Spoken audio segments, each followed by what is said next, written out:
Everyone, let's give it up for Curtis May. Wow. Let's go. Thank you. Oh yeah.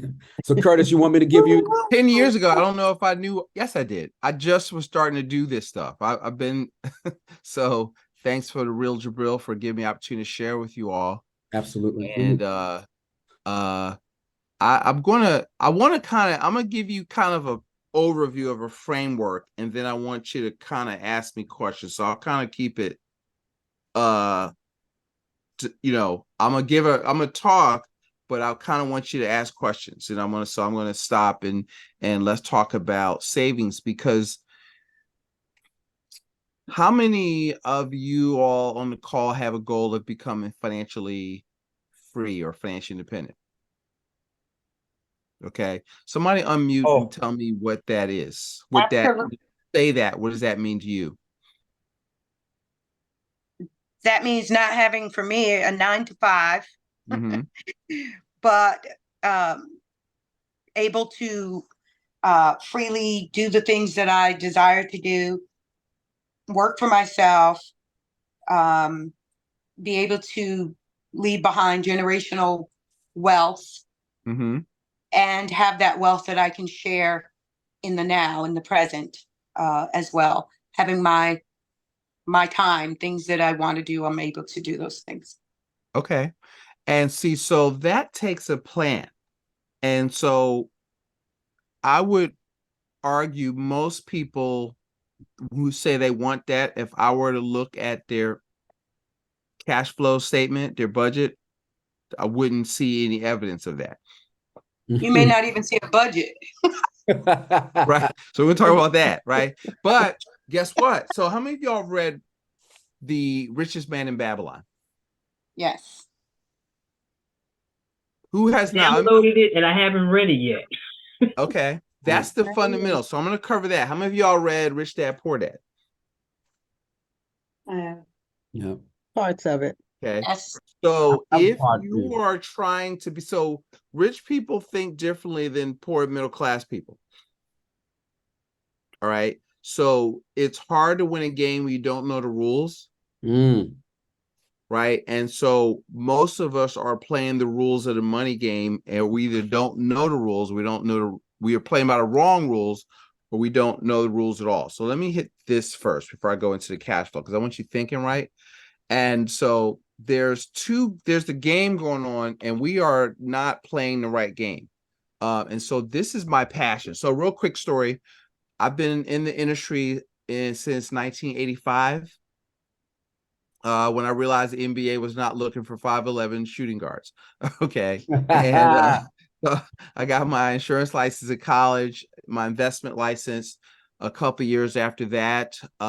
Just so since we're on a call, I'll tell you, because usually when I do podcasts, I don't name the company, but how many of y'all ever heard of Primerica Financial Services? Okay. I was a regional vice president with Primerica for 12 years. Okay. And so I was making money. And then I read a little purple book called Rich Dad Poor Dad. And it completely rocked my world, because I realized this is the cracked my foundation, that what I was teaching and what he was talking about were different. Not only were they different, they were 180 degrees different. And it took me a minute to figure out that what to do with that information. So I'm going to tell you that if you're trying to become financially free, you've got to get yourself out of Dave Ramsey, Susie Orman land. I You see hear me? Vera laughing. All right.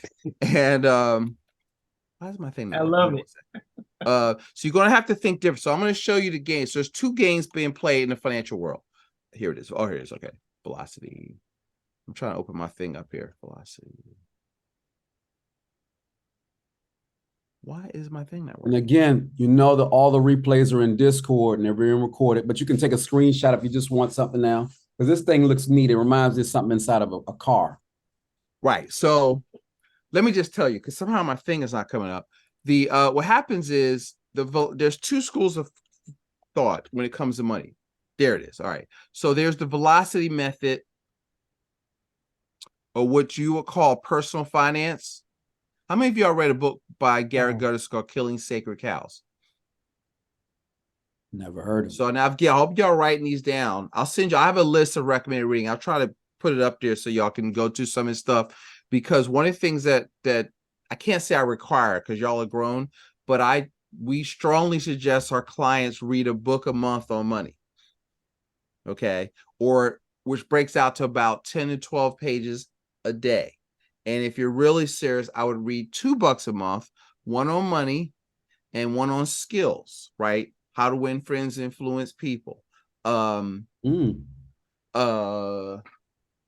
Books on sale, Boss Moves by Myron Golden. So all of those are the skills. See, money is made, skills are what make money. So you're on this call to learn new skills, right? Yes. And because money's a result. What is money? See, people say I need to make more money, but what is money a result of? More skills and taking action. How well you can do something. Right. Creating value in the marketplace, right? And see, so if you don't have a lot of skills, you can't create a lot of value. So you can only earn up to your level of skills. So you always, every day, have to be working on your skill level. I'm an old basketball player, so I always call you got to work on your game. So here's the two approaches to money management. So as we get into saving, I need you to understand the thing. So in personal finance, we call it, in my process, we affectionately call it the accumulation theory. So a lot of people are on the impression that they've got to get this big pile of money and then, you know, get a big pool of money and hope they don't die before they run out of money, or hope they die before they run out of money. That's the accumulation theory. So that focuses you on net worth, getting out of debts, including your mortgage, investing for the long term.